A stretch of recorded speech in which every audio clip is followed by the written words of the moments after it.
winning football games in the Big Ten is not necessarily rocket science. It's not all that hard. More often than not, the team who is going to, and this is true, by the way, of the overwhelming majority of football. One of my pet peeves is when you hear a football coach talk about hey, what are the keys to victory this Saturday? And they're like, well, we got to win a lot of scrimmage, win a turnover battle, third downs. Yeah, that's true of every football game ever. Very rarely do you go into the locker room after the game and be like, all right, so we got Auburn got sacked 10 times on Saturday. And they turned the ball over more and then also had a lower third down percentage. Generally, you're not like, oh, my God, I can't believe we lost all three of those and won the game. Wow. It's just not how it works. But winning the Big Ten is somewhat simple. You run the football and you play a little defense. And USC appears to have figured out how to do that.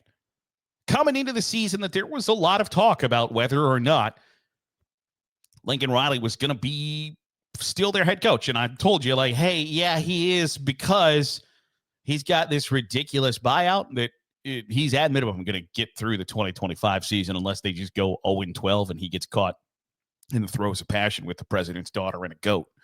It's just not going to happen. But they've turned some things around and figured out how to play Big Ten football. And I don't know that there was necessarily the thought that they were going to be doing that at this stage of his career and at this stage of his tenure, because for better or worse, Lincoln Riley's not necessarily known for running the football. If you look at the quarterbacks that he has had, they have been incredibly precise, accurate, and effective passers. They have done, he has done yeoman's work with the likes of Caleb Williams and Jalen Hurts and Kyler Murray. Got pretty beefed up credentials on the quarterback side. But USC is running the football, and they have stopped the run. And it's abundantly clear. If you look at their stats, last year, they averaged 5.2 yards per carry, which is not bad by any stretch of the imagination, by the way. This year, they are averaging 7.1 yards per carry. That is a really impressive increase, to tell you the truth. That's few teams are going to run for 7 yards a carry and lose. You throw in the idea that they are also now stopping the run. Last year, defensively, they gave up 4.5 yards per carry. This year, they're at 3. You take off 1.5 yards for every carry, that ain't going so bad for you. Last year, they averaged 141 yards per game on the ground. This year, 252. I think it should be somewhat scary to the Big Ten that Lincoln Riley, a guy who, and people have ran him down the last couple of years that he was too scared for OU to play in the SEC, so he bolted to USC. Fair or unfair, that has been the narrative. Then they have seen a decrease in their win total each year at USC under Lincoln Riley, which is why the questions have persisted about whether or not he was going to be the guy to get them back to where they wanted to be, where they view themselves as a blue blood of the college football world, that they deserve to be on top of the college football mountaintop. In Lincoln Riley, the longer he stays, the longer the questions persist about whether he's the guy to get us there or not. And he didn't forget how to coach. He didn't forget how to recruit. Did they supposedly have some NIL issues when he got there and were slow to adopt, slow to evolve that space? Yeah, to a point, yes.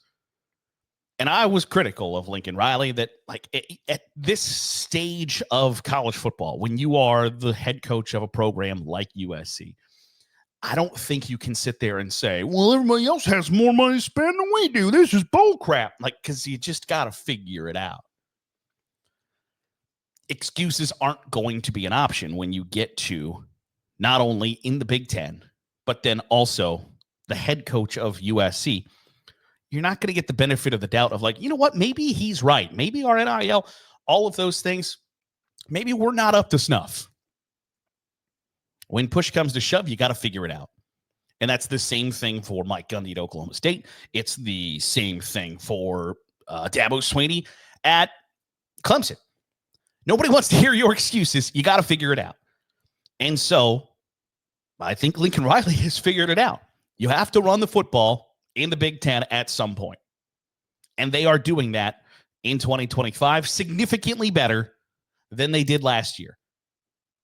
Coupled with the fact that they've given up 371 yards on the ground in 4 games.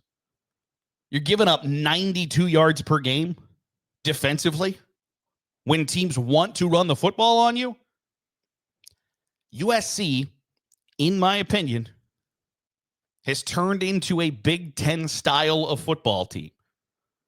And I think that should be somewhat scary for the likes of Washington and Oregon and the rest of the Big Ten. Because if I think USC can be in that bottom of tier number 1 in the Big Ten. Like, they're not going to run the Big Ten the way they had previously ran the Pac-12 under Pete Carroll. I just don't think that that's likely.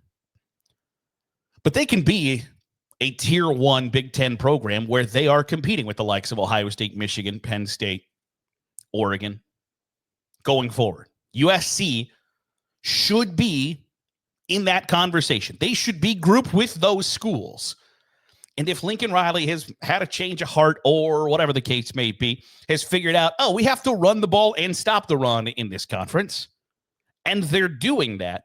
And I know that you can have the,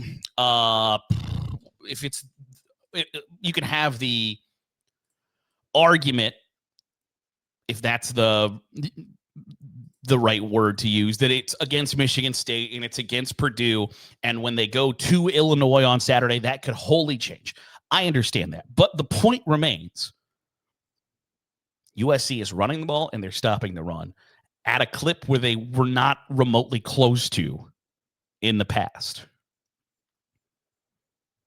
And if they figure it out and they're able to have a sizable impact on recruiting in California at skill position players, where other schools have come in and beat them, if they are able to keep this train rolling, I think that should be a scary thing for the likes of Oregon, for the likes of Arizona State, who's not in the Big Ten, obviously, but is recruiting that area, for everybody recruiting that area. If USC can come back and be the big dog on the block, and coupled with the fact that Lincoln Riley has learned how to play Big Ten big boy football, sky is conceivably the limit. That'll do it for today's episode of the Daily Huddle. Appreciate you making us a part of your day, however it is, wherever it is you're doing so. If you're watching on YouTube, hit the subscribe button. Make sure you get all the great college football content we're pumping out. If you're listening on the podcast feed, drop a 5-star review. It goes a long way in helping out the channel. I'll see you tomorrow for another episode of the Daily Huddle.